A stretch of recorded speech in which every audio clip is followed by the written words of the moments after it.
Hello and welcome to the Radiate Wellness Podcast with your host, metaphysician, Reiki master, and hypnotherapist, Christy Clemens Hoffman. Each week, we will discover teachings, tips, and tools to radiate your best life ever with practitioners, authors, and luminaries to help you on your path. Wellness, joy, peace, abundance. What do you want to radiate?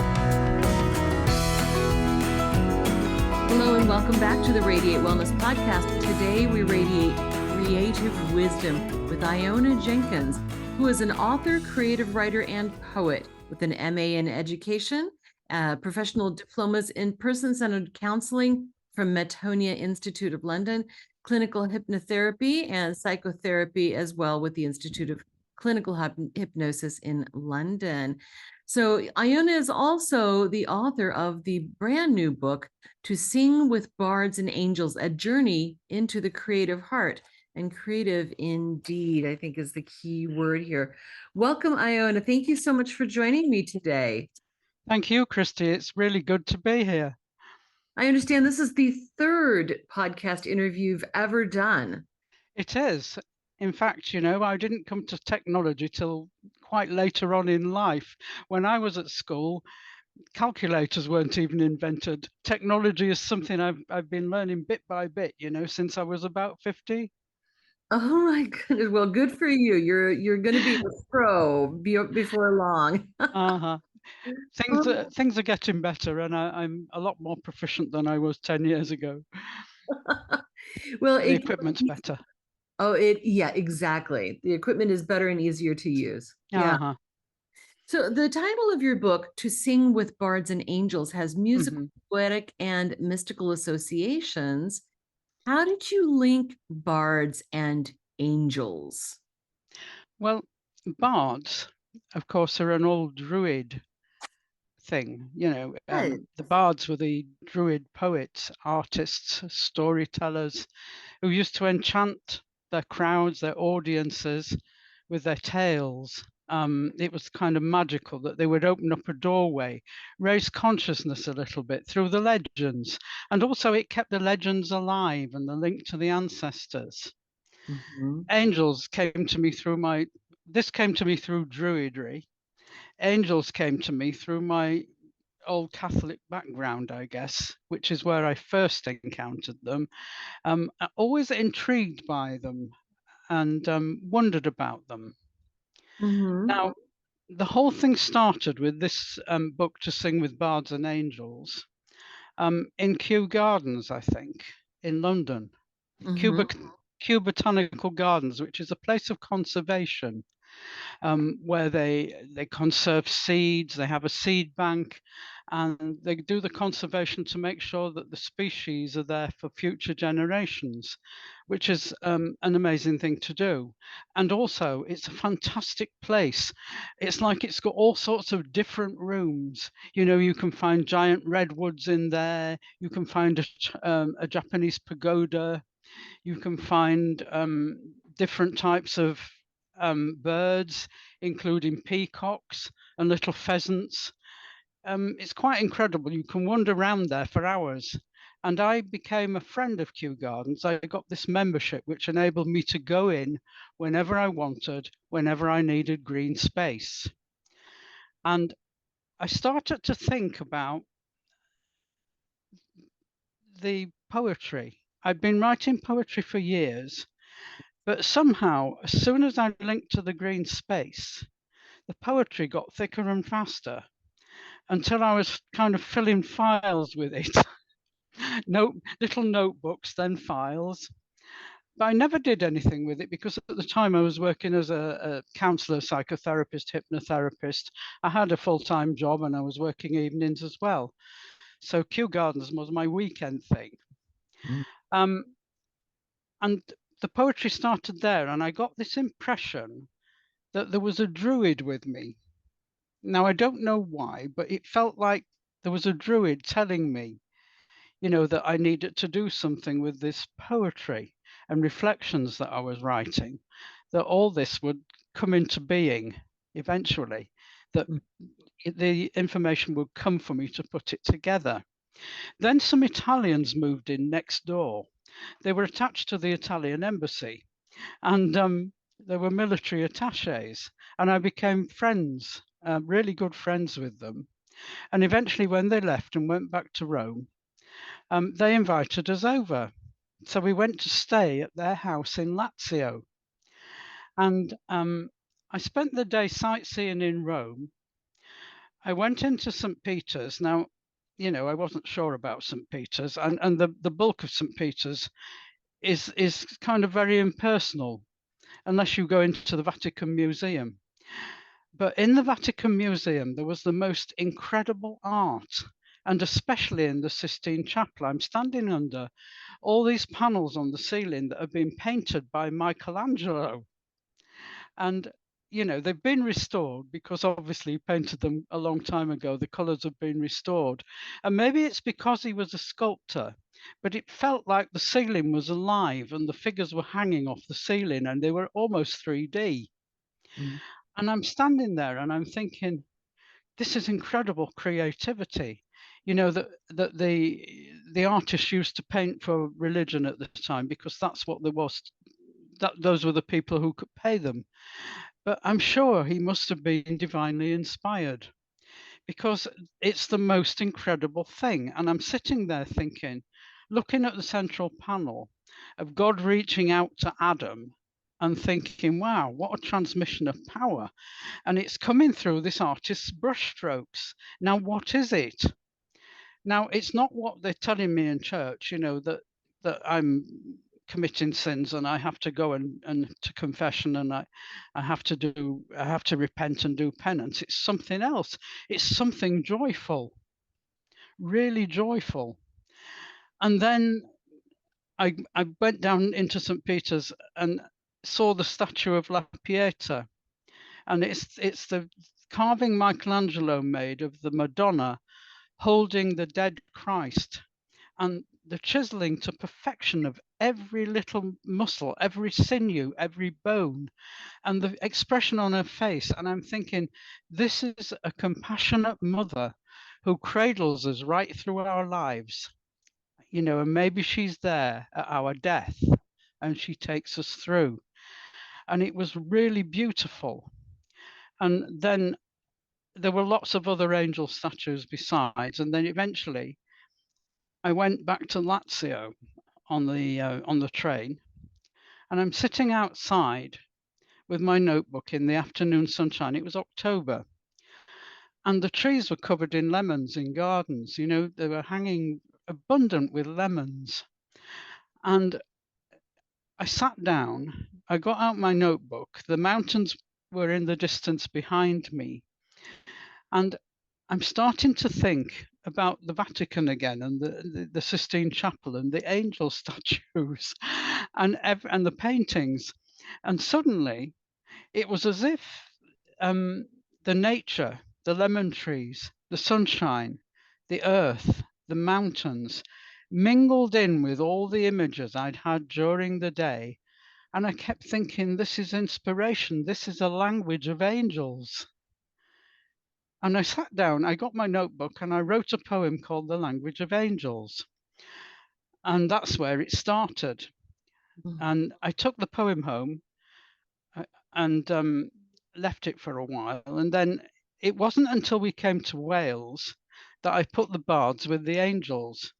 I joined the Order of Bards, Ovates and Druids and did all their courses because I thought it would be nice to go through those different courses and find out what all that was about.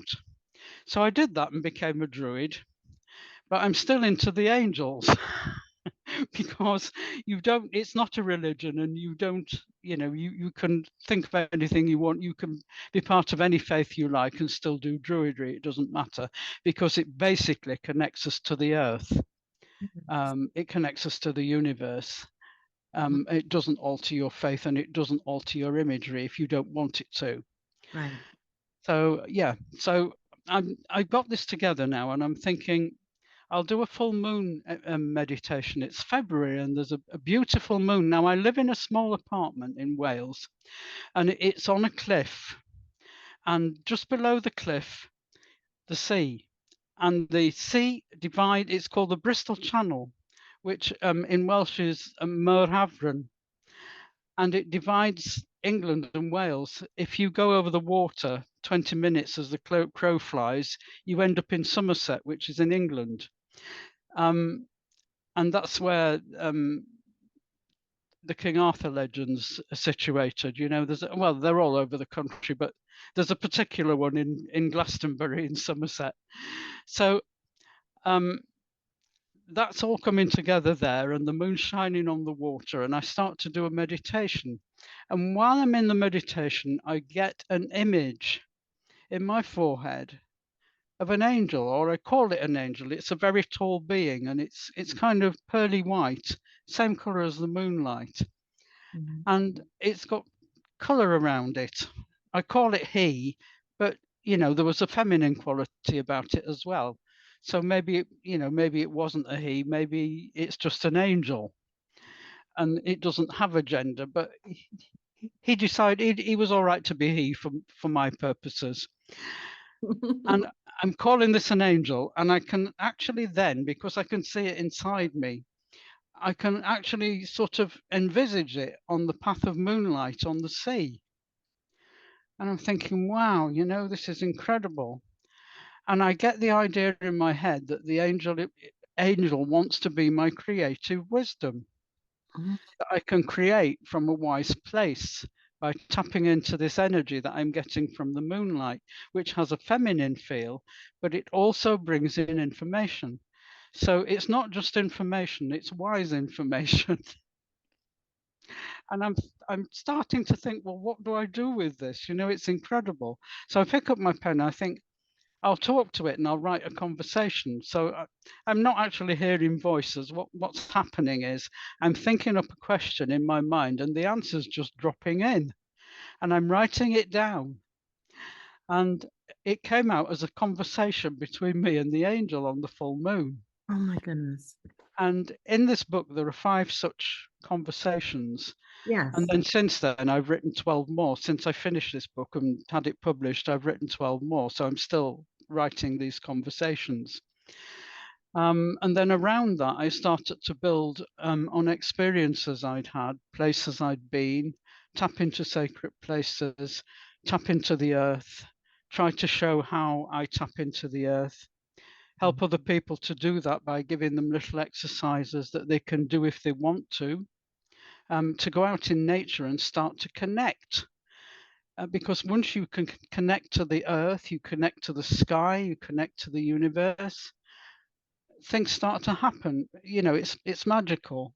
And most people don't step into the magic. They think that a lot of people think that we're separate to our planet, when in actual fact, our bodies are part of the ecosystem. Absolutely. And by ignoring that, we're missing something. And actually, by doing that, it makes us more healthy. Now, my husband was very ill when we first came here, and he recovered. And although he still has some health problems, this place helped him to recover. I think just from tapping into the energy outside in the sea, probably. As well as his hospital appointments, but you know, we didn't ignore those. But I think the energy was good for him, and it's certainly been good for me. And every time I want to connect, I open that door, I go out onto my little balcony that overlooks the water. And any time of day, the landscape changes, the light changes, the clouds move, different colors at different times of day, the sunrise. Sometimes, you know, I go out in the sunrise if I'm awake, the sun at noon, the sunset, the twilight time, which is a particular magical time when the door seems to open. So what I'm trying to do into Sing with Bards and Angels is to give people an opportunity, an idea that they might be able to tap into their own spiritually creative source, the source of creation, the inspiration, which the Druids called Awen, which is pronounced Arwen, and you can sing it. Really? Yeah. Do you want me to say it? Please. Awen.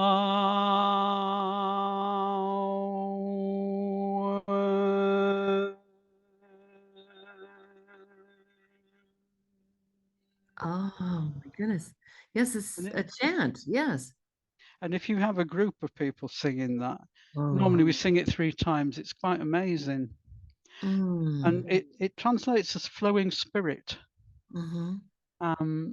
It's the Holy Spirit of the Druids, the Yes. creative spirit. Um, and my angel, working through the moon, seems to come to me through the sacred feminine Mhm. to Mhm. bring the wisdom. Because, we've all had, well, a lot of us have had educations that has given us a lot of information, but not necessarily wisdom to go with it. Because that seems to come from our experience Mhm. rather than from a book. You can get as much knowledge or information as you like, but it's the experience, the connection to the planet and to the universe that Mhm. actually brings the wisdom. And I think that has a feminine quality. Mm. Yes, it does. And you mentioned this angel a couple of times. Is this Asteriel? Am I saying this correctly? Astariel, I didn't get his name until about chapter 17 of that book, To Sing Yes. with Bards and Angels. Chapter 17, Mhm. I got the name. I did a meditation on a garden at the heart of the universe. Suddenly found myself transported into this garden by sitting on the balcony meditating. And that was a nice day. Mhm. And then in the garden, the wind was blowing through the apple boughs, and I got the name on the wind. Oh, And so he has a name now. mm-hmm. It was a lovely name, and they don't always have names.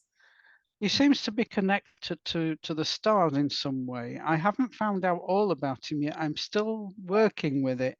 I'm still finding out about it. I'm sure there's a following book. I'm halfway through something that could be a following book as I find out more, but I have to do the meditations to actually get the next little bit. They've been through the moon, but I'm starting to get more answered all the time just by going out in nature, by being in trees. I can get answers from trees. You connect to a rock, you can ask a question, find the answer. Just it's the connection. And it's that connection that brings the wisdom through us. Mm-hmm. Without the connection, without the grounding, we're kind of floating about, which is why it's easy, meditating to become very ungrounded.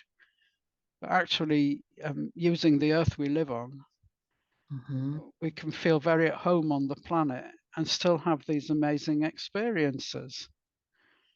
So, what type of wisdom or messages does Asteriel bring? Well, it depends what I ask him, really. It depends what I'm talking about.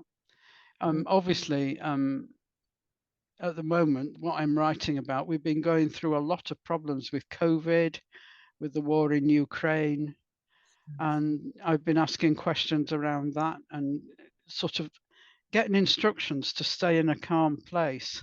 That with all that going around, it's like sitting in the center of a cyclone. Um, and we've had terrible economic problems here.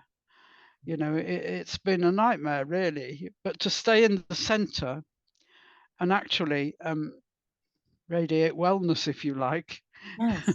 radiate peace, to find that peaceful place and radiate it, because that's the only thing you can do to help the world. That we can't go out and do anything individually, Right. but we can cultivate that quiet place where we can actually put that out into the world, or we can join up with other people to put that out in the world. And the more we do that, the more we can shine light. Um, it's something to do to sort of say, well, I'm not useless. I've Right. got this spiritual way of doing it. Which is actually quite powerful, especially when we all come together. And Absolutely. Yeah, absolutely. And it's not limited to any age. I have a group with an 18-year-old in it, a 30-year-old, um, one of 57, and another one of in the 60s, and I'm 73. We can all come together and radiate this if we want to. right. Right. and we'd That's find powerful. find a grove of trees to actually sit and work on a season. And you've actually done the course of study to become and be versed in the Druid lineage, the Yes. I suppose you could call it. So what is it that sets the Druid lineage apart? What is it that makes it Druid? Well, to start off with, the bards. The first course is a bardic grade, where you look at the legends around the bards. You start to work with creative force. You start to work with the four directions in the seasons and your senses, developing senses so that you can actually connect more strongly and get more inspiration. That particular course is about developing innate creativity. The second course, the Ovates, is actually about developing more psychic abilities, if you like, divination, prophecy, healing. And the third course, the Druid, is about developing more willpower, peacemaking, negotiation, being able to put things out into the world that you actually are working with rather than just keeping them to yourself. Yeah, so I did the three things, the three courses, and now I finished those, but I'm working on my writing as a way of putting things out in the world. That's how I express myself. It's not too strenuous at my time of life. I don't have to run up the Himalayas anymore. I can actually, go to the local park. I can go somewhere in Wales, take a car drive to Somerset, or I can get on a plane and go to Italy. That's not too strenuous either. Um, it's kind of looking at where you are, being in the present, and then still working with what you've got to work with. Did you know that Radiate Wellness is more than just a podcast? That's right. We're also a comprehensive holistic wellness practice. Find out about our services, practitioners, and upcoming events at radiatewellnesscommunity.com. While you're there, visit our podcast page to read more about our great guests and even donate to the podcast. If you like our podcast, you can help in other ways as well, like subscribe or follow us wherever you're listening right now. Tell a friend, a family member, or a coworker about the great content you find here. And if you wouldn't mind, please give us a thumbs up, a 5-star rating, or a positive review. Sounds like a small thing, but it really helps. You might like to know about our Facebook communities while we're at it. We have a free community, the Radiate Wellness Community, on Facebook for news and great free content. Our subscribers group is Radiate U, as in the letter U, but also, well, you. There you'll find curated replays of past classes, guest interviews, and more. And now, back to our podcast and back to our guest. Yeah, absolutely. And your tradition that you were brought up in, you said was Catholic? It was Catholic. It was an Irish Catholic background, if you like. My father wasn't Irish. My father was a coal miner who eventually came up to the top, and he became a ventilation officer from doing some exams. His father before him was a coal miner, and then my great grandfather was Irish. He came over to seek work in the 1890s, so long ago, married an Englishwoman and settled. But unfortunately, having left the land, had to work through the harshness of being a coal miner. So he left the top, the surface, to be in the dark. But the thing they all had was a singing voice, which they passed down. from great-grandfather to grandfather, to my father, and then through to me.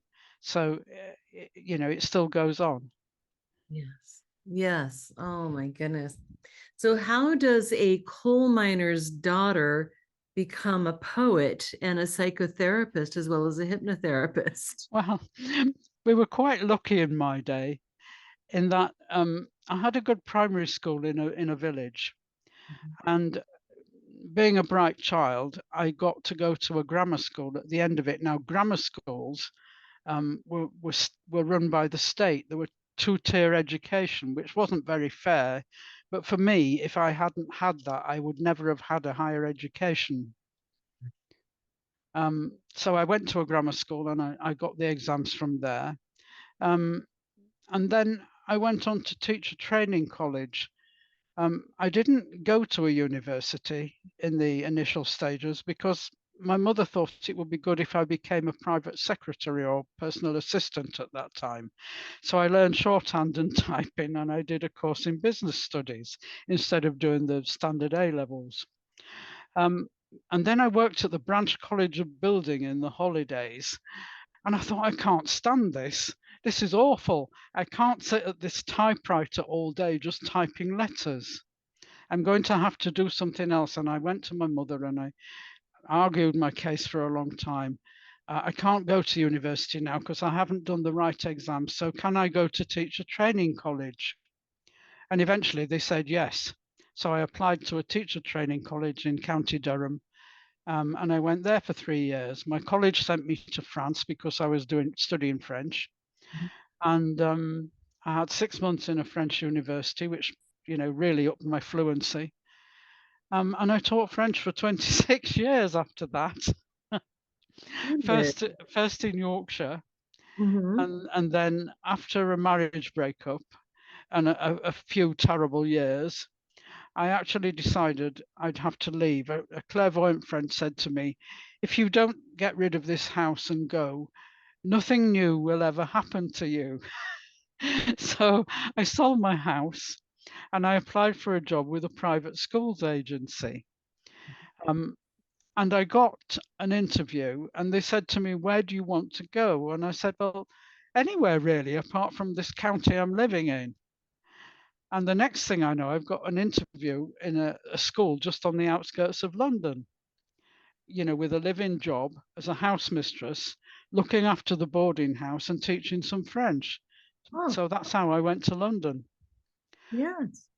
Then I met my second husband, and we got married. And of course, I couldn't live in then. So I went back to teaching in state schools and taught French for a while there, for about another 9 years, and retrained as a psychotherapist, hypnotherapist, because I was mentoring PGCE students, which are trainee teachers at the local Brunel University.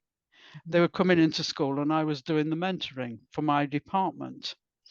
And whilst I was doing that, and as an MA module, it worked out that I thought, well, I'd really like to work in this kind of industry. I've been teaching a long time and I'd really like to do this instead. So I decided I'd do that and got into some more courses to go along with it.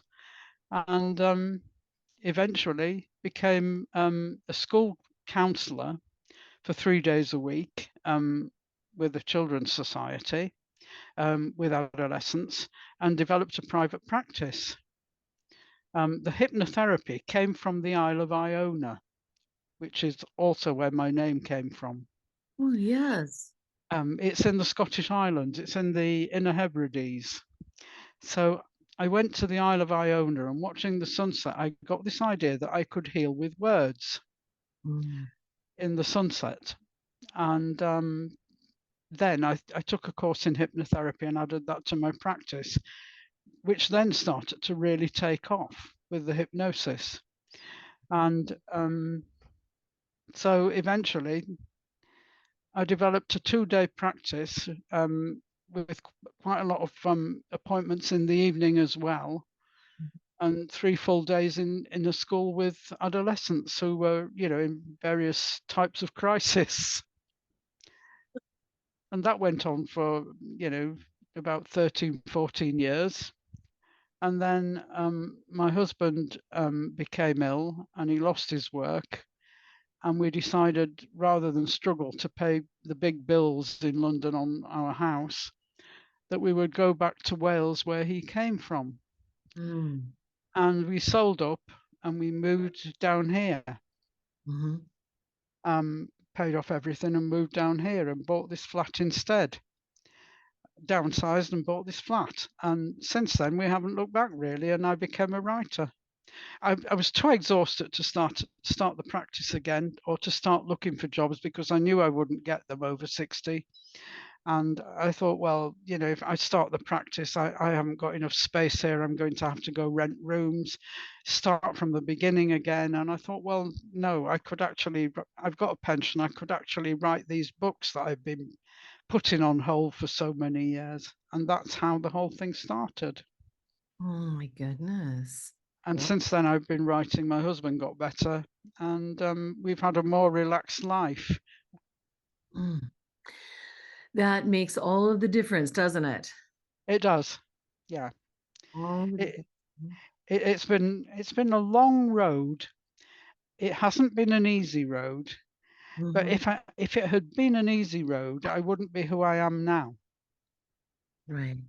Well, in fact, I mean, the book is a quest to find and work with the creative spirit, but all of the quests that we read about, all of the epic novels that we read that include quests, have challenges in them along the way. They do. They absolutely do.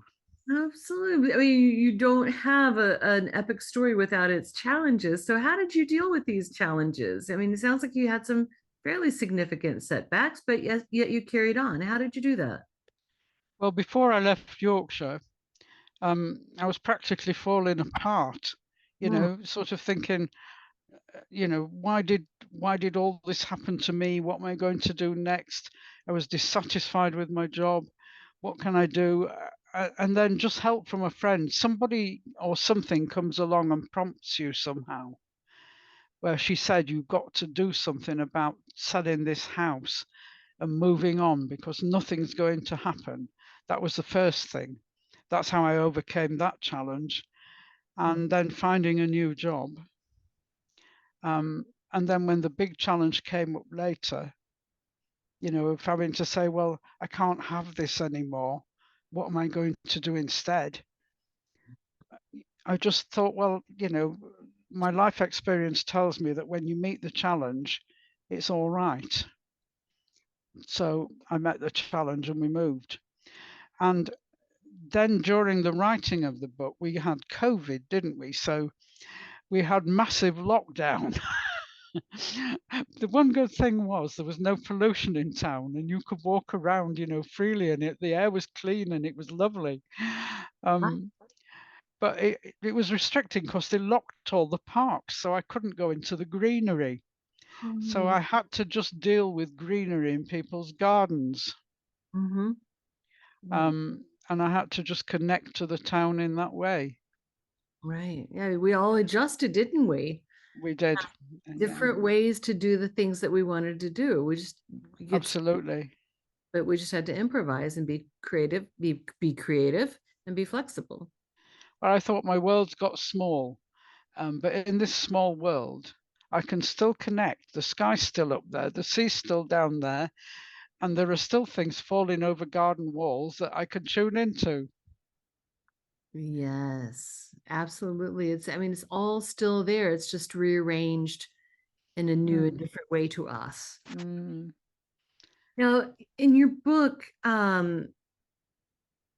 it has a decisively Druidic Celtic influence, but how does it relate to people from different cultures and different spiritual backgrounds who are not from the Celtic or Druidic lineage?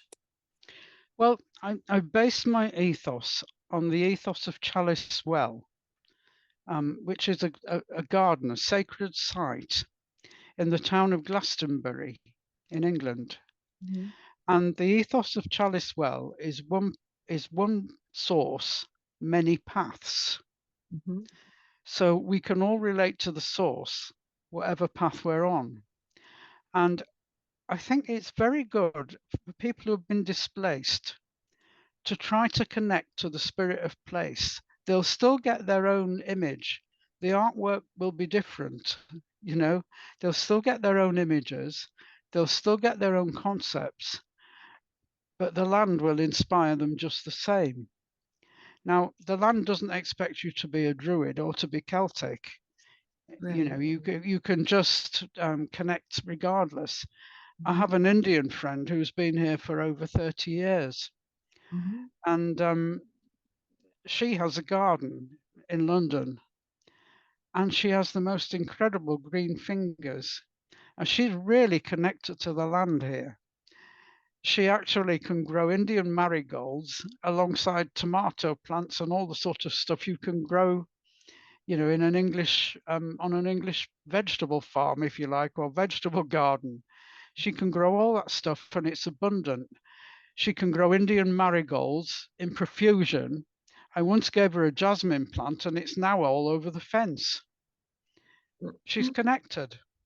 Right. And she's a Sikh, and she and I are really good friends and have been for years. We met in a school because she used to teach Asian languages. So we've been connected for years. She doesn't have any prejudice herself about other religions. Mm-hmm. She speaks English, she speaks Hindi, she speaks Punjabi, and she can speak Urdu. Um, she doesn't have any prejudice. She's connected to the land here, but she's still got her own symbolism. And we can work in either one. I can relate to her Sikh symbols. I can go to the Sikh temple with her. She can sit in a church. We can sit together in a garden and relate to whatever's going on in the garden. Anybody can connect. And I strongly advise anybody who's been displaced to connect to the ground and the land that they've moved to. They won't lose their culture, but they will gain energy from the ground to be able to get over the problems and to be able to carry on. So I'm speaking to anybody who wants to live a creative spiritual life. It doesn't have to be a druid creative life. It can come from any religious source they like or none. Mm-hmm. And what are the gifts or the blessings of living a creative life? It's synchronicity. Mm-hmm. That's one of the main things, is that things seem to link. Life seems to flow more smoothly like a river, and it flows over the obstacles. One thing links to another. Right, right. And it truly doesn't matter what religious or spiritual tradition you come from, because they all are so intertwined and so interlinked. That's true.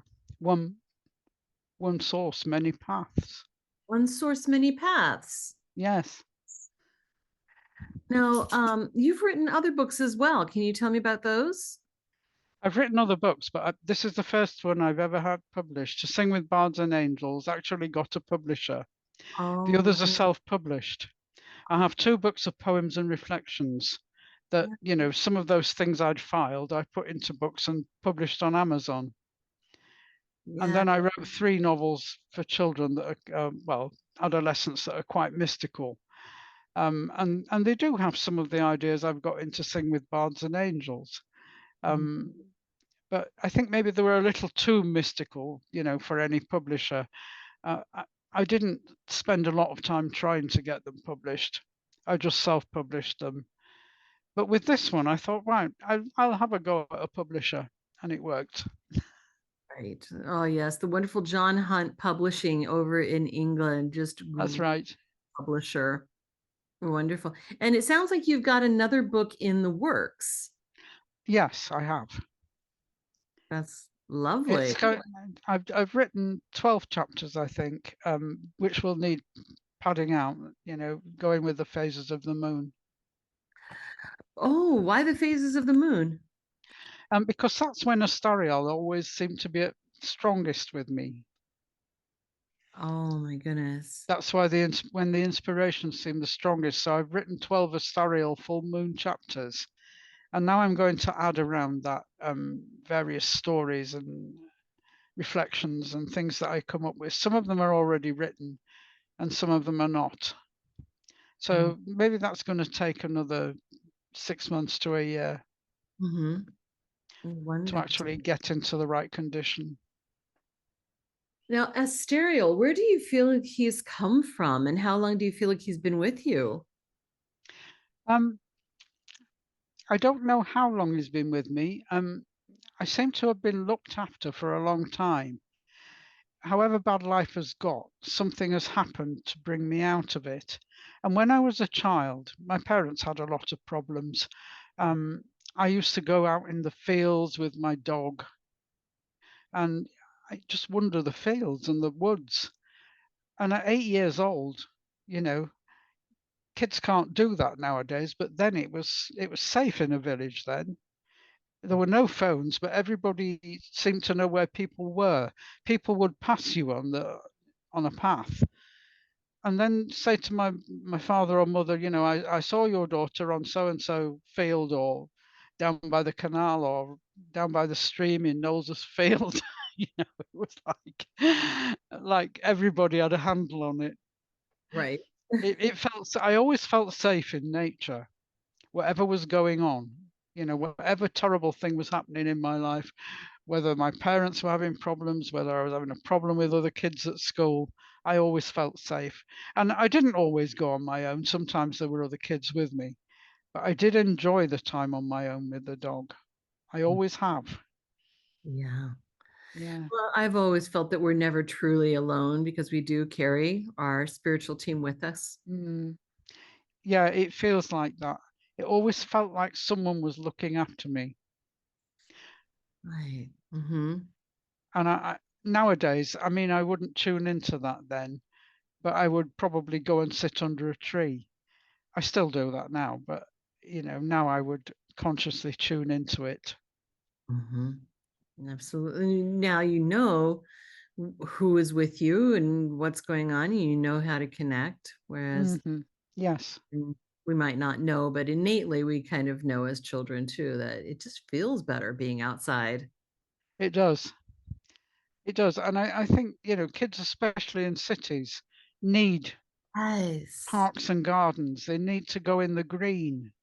They need to feel that, especially in deprived areas. I'm all for green spaces in the more deprived areas, and people who are putting those things there, they've got every admiration for, because young people need that. Well, old people need it too. But if kids can get it, the younger a kid can get that, the more connected they're going to be. Yeah, the more connected they're going to be. Absolutely. And there's so many rewards in that. Yeah. Now I'm looking at your website now, ionajenkins.com. That's right. Quite a bit of like your poetry, your reflections, your blog, all about the books that you have, and this gorgeous illustration or illustrative photograph of a beautiful unicorn. And oh my goodness, all of these wonderful, wonderful books on there. Is there anything we should pay particular attention to on your website?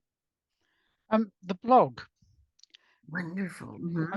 I've spent time writing blogs, and I write blogs from my experience. Some of the later blogs are more about my book To Sing with Bards and Angels. But prior to that, I've written a lot of other things about experiences in nature. And I think the blog's a good place to go.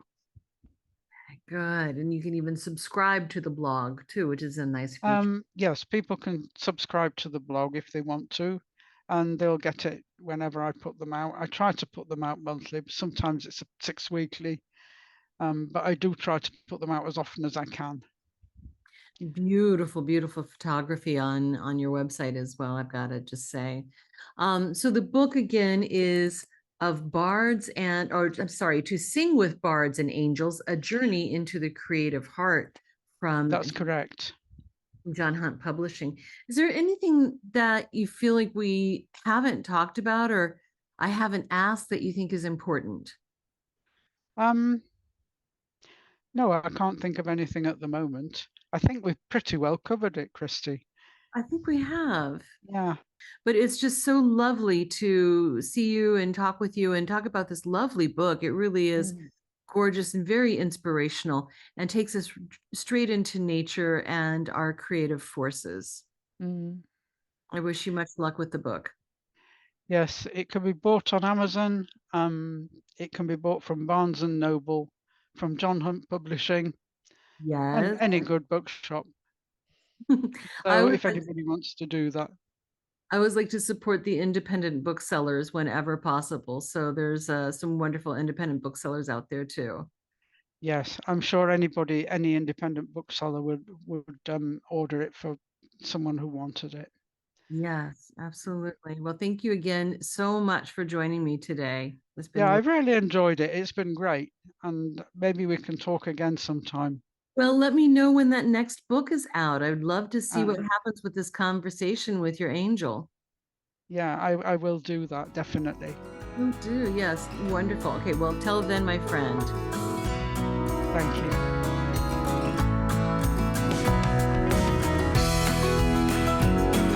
Radiate Wellness is an international community of holistic and alternative healers dedicated to helping you create spiritual, energetic, and physical well-being.